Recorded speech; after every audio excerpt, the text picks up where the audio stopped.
Hi friends, welcome back to the channel. I'm Shannon with One Spark of Magic, and today we are continuing our series of eating everywhere in Universal.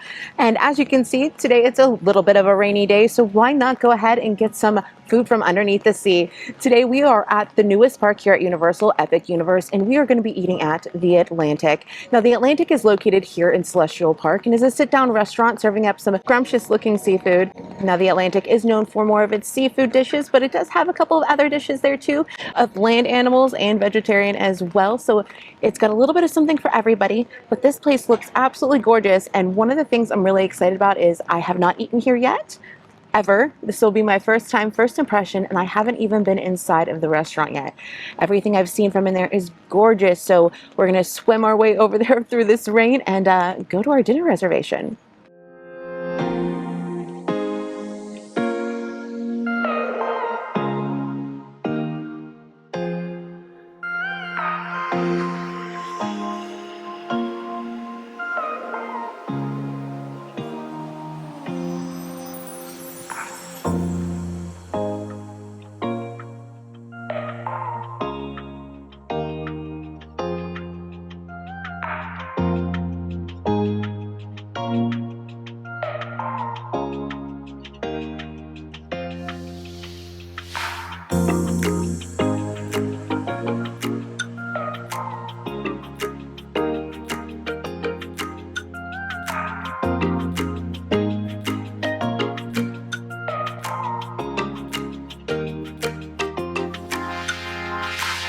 Now this whole restaurant has a under the sea, under the water type of theme to it.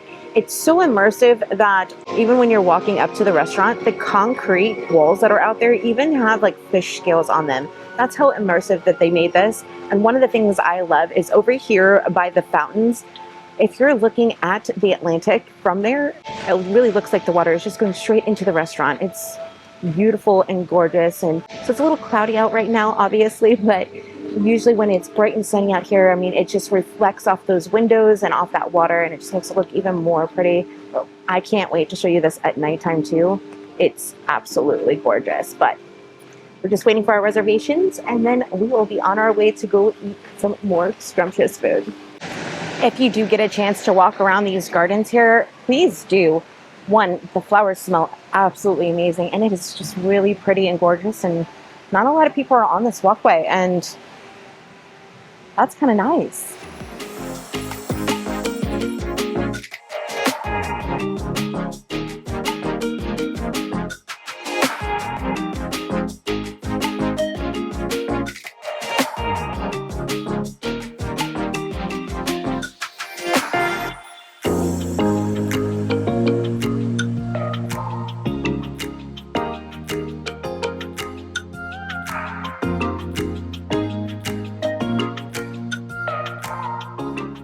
All right, first of all, I have to show you this view. So I have it right up next to the window, and I get to look at the fountains during my whole entire dinner. I'm really excited about that, and I think the lights are going to start coming on soon, so that's really great. I've already gone ahead and put in my order for a drink because it's... Thank you. I will share with you my sweet and spicy shrimp is a great starter. It's like bang shrimps. Okay. My corn chowder is phenomenal. Really? Okay. For dinner, my favorites are these four in the corners here. Okay, if you perfect. Like a risotto, the scallops come on top of mushroom risotto. Romanesco is a half cauliflower, half broccoli vegetable. Okay. The bucatini is a great shrimp pasta. That grouper you can do either beer battered fried or blackened on the grill. Okay. And then you can't go wrong with the half pound of lobster with the lemon dilly. I mean, it's amazing. Okay, perfect. Let me check your northern lights and I'll be back. Thank you. All right, so I went ahead and put in my order for a drink because I've been seeing this all over Instagram and I had to try it. It's the Northern Lights, and this thing changes color. So of course I have to get it because it's so gimmicky, but I've also heard that the flavor of it is very delicious. All right, our Northern Lights drink has gotten here. This is very, very cute. Oh, there it is. I couldn't see the gold dust on here before. It's very, very mild. They didn't have a lot of it on there. This is going to have vodka, limoncello, lemon juice, simple syrup, butterfly pea blossom, ice sphere, and a gold luster dust. So I'm really excited to try this. Okay, so it tastes like a lemon drop martini without the sugar brim, which the sugar brim kind of helps balance out the entire flavor. Because you have such a tartness and sour flavor from the lemon, but that sugar kind of balances it. So this is just a little bit more on the tart side than I would prefer. However, it's still really good. And it's pretty. Just taking a look at the menu here, they do have a cold bar with shrimp cocktail and oysters by the half dozen. In their appetizers, they do have the Prince Edward Island mushrooms, ahi tuna tartare, baked oysters, lump crab cake, king oysters with mushroom ceviche, and sweet and spicy shrimp. Moving down here, they have some soups and salads. They have the seasonal salad, and this looks really good because it has some goat cheese on it and peach oat crumble. That sounds amazing. Tomato burrata, hearts of palm Caesar salad, and they also have a sweet corn chowder. My server Tyson did say that the sweet corn chowder was delicious and that he would highly recommend that. And then again on our entrees here, we have tons of different things from salmon and sea bass, scallops, but they also have like chicken breast and filet mignon. And burger as well. So there's stuff here for you if you do not like seafood. So don't worry about that. There is something for everybody. So as I was saying earlier, the theming of this restaurant, all under the sea, and everything is very fish oriented with all their theming, and I love it. Even their silverware has like the fish scaling on it or like a mermaid tail. It's super cute. I believe Narcoossee's over at Disney also has the same silverware, but it's super cute. I love it. All right, so moving on to appetizers, I decided to go with the sweet corn chowder because that is what the server recommended. So he said it was to die for. So if it's to die for, I'm going to have to try it. I love corn chowder, and since I did leave the park for a little bit to go back to the hotel to cool down, I actually think I can have some soup here. Okay, so I am torn between two different entrees. Normally I would get multiple, but they do not have to-go boxes here, I don't believe. So I'm only going to get one today. I guess that just means I'm going to have to come back again and try more of the menu for you. But the ones I'm going back and forth between are the sea bass and the seared scallops. So the sea bass is a carrot mochi, sugar snap peas, lemongrass broth, and starfruit with a Chilean sea bass on top. And then the seared scallops are served over a mushroom risotto. Not a huge risotto person. I like it. It's not usually my go-to of entrees, and I don't really care for mushrooms. But I love scallops. So scallops and sea bass are my favorite seafood. So I'm really torn between those two, but I think I'm leaning closer to the sea bass on this one. So a couple of observations that I've made so far. My drink tastes very good. However, I can already tell that it is dyeing my tongue purple. So that is something that we need to keep in mind. Oh, wonderful. Oh my goodness, that's huge. It is very big. It is. Would you like to enjoy this for a moment, or can I get anything else for you? I can give you my entree Sure. if you want. I think I settled on the sea bass. Great choice. Really? Okay. Yeah. I love sea bass, so... Carrot mochi is gonna be like a gnocchi, but instead of potatoes, it's gonna be carrots and cornstarch, so it'll have that consistency, but be orange like a carrot. So that's what that's gonna be. Okay, awesome. Thank It's a you. very good choice. Comes with a coconut lemon broth as well. Okay, perfect. Thank you. Also, I have knocked my nose on the big giant ball that's in the center of the drink, and I have little purple dots on my nose from it. So just an observation I've made. So be careful. All right, so our corn chowder is here, and I am ready to dig in. I'm a little hungry, so it looks like it has some like dried corn on top of it too. So this is going to be Florida corn, celery root, potatoes, sweetie drop peppers, and baby basil. I don't know what sweetie drop peppers are, but we're going to find out. Just going to mix it all up. The top seems a little bit on the cold side, so I'm just going to mix it up and get that hot stuff on the bottom. All right, the flavor of it's not bad. I wouldn't complain about anything. However, I would suggest, so they have this dried corn that's on top, and it's not completely dried, like you can still chew through it pretty well, but I'd much rather have like fresh corn on there. However, the peppers that are in it are very good. They add a lot of sweetness to the dish. It's very good. But again, instead of this more dried corn, I would much rather have fresh corn put into the soup that hasn't been pureed yet. Also, with the temperature is a little off. It did take a while to come out, but I don't know if it was sitting there for a little bit longer than it should have been. But I'm a person that likes my soups like scorching hot, like where you have to blow on it. And this was closer to room temp than it was that. It's fine. It's doable. It's nothing I would ever complain about or send back, but I would prefer it to be scorching hot.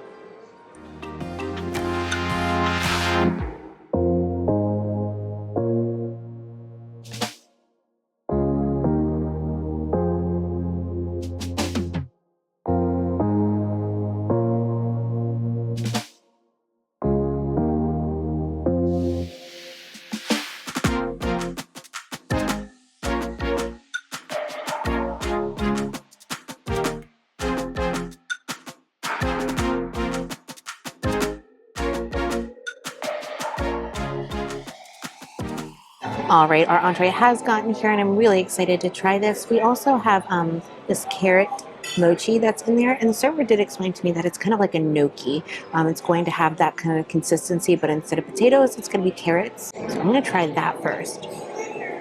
All right, so now for the star here of the dish, which is going to be our sea bass. I want to get a lot of this coconut soup on it as well. All right, so first thoughts, I'm not a huge fan of the carrot mochi. It kind of tastes a little weird. It's a little too earthy tasting to me. It's not bad, it's just not my thing. There's not a lot of it in here, it's just a little bit, so it's not a big deal. But with the Chilean sea bass, it is beautifully seared. I love the little bit of crunch on the outside from that nice sear on there, and it is cooked perfectly all the way through, and it has a good texture to it. The flavor is not fully all there. Now, I am a person, I cook sea bass at home, not on a regular basis, but I've done it many a times, and I just use some light salt and pepper on it and occasionally some butter, and I'm good to go. However, this is really kind of lacking in flavor. It needs just basic salt and pepper. Chilean sea bass is such a good fish, and it has its own natural flavor that you don't want to cover it up with too much of something else. So the salt and the pepper just kind of bring out its natural flavor. This could use a little bit of that. But again, the sear on the outside is just divine. It's so good.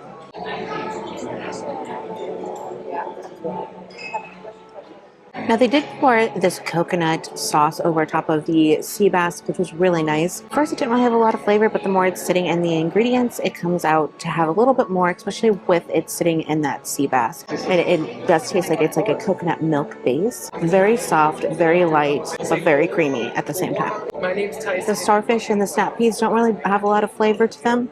However, it does add a nice little crunch to the dish because everything else in this dish is pretty soft.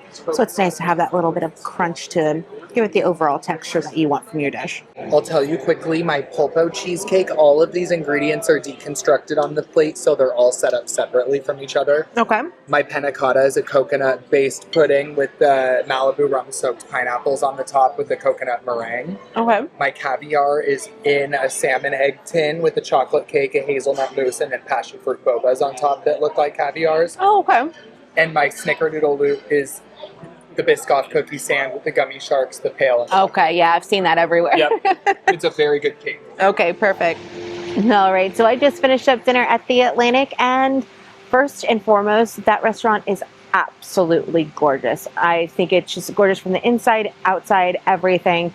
They even have these fish that are going and swimming along the ceilings, and it's just so cool, and they move so slow and elegantly through the restaurant that it takes it like an hour or an hour and 15 minutes, I can't remember exactly what they said, but to make its way around the restaurant. And I thought that was really cool. Another observation I made was all of the bar area and all of the panels on the walls that are around the restaurant, outside of the glass that is on the outside here, is all this wood that makes it look like it's a ship. And I don't know if that was intentional or if I'm making it up, but to me it looked like that, and I thought that was really cool theming. So the ambiance in there is great, views are amazing, and it's just so beautiful. The food was good. Was it anything that I'm going to be clamoring to get back to? No, nothing that I had tonight is like, oh, I have to go back and have this, including my drink. The drink was good off the get-go, and then it turned into not having a lot of flavor at all and turning my mouth purple. And then the soup was good, but it wasn't hot enough. And when you have a chowder, I really like to have it really piping hot. The sea bass was good, but it could use a little bit more flavor. Nothing was bad. Nothing was of anything that I'm going to complain about. And the pricing on it was justifiable for what you were getting, plus it being a theme park. I also very much appreciated the good service that I had. My server was very good, very knowledgeable, and gave me some good pointers of things to try. Now, I only tried the chowder, which is one of the things that he recommended. The 4 entrees that he recommended, I didn't try. But he was a great server, very attentive. Also, one of the things I appreciate that they are doing at the 2 sit-down restaurants here at Epic, here in Blue Dragon, is they're trying to move things along quickly so that you can get back to your park day because you are here inside of the park. However, they are trying also not to rush you and allowing you to sit and enjoy your meal if that is what you're choosing to do. So if you're coming in there and you want to be quick and get things done, you can, and they'll be attentive to that. However, if you want to sit there and enjoy your drink or just enjoy the ambiance or watch the water show and fountain show behind you like I was doing, they say sit there as long as you need to, no rush, and they don't push you to order until you're ready to order either. So it's really nice that they don't push you for anything, but also when you're ready to like go back to the park and ride the rides, which is what you're paying to be here for, they're very responsive to that and making sure to get your food out quickly. So all in all, would I say that this is a restaurant that I'm going to come back to?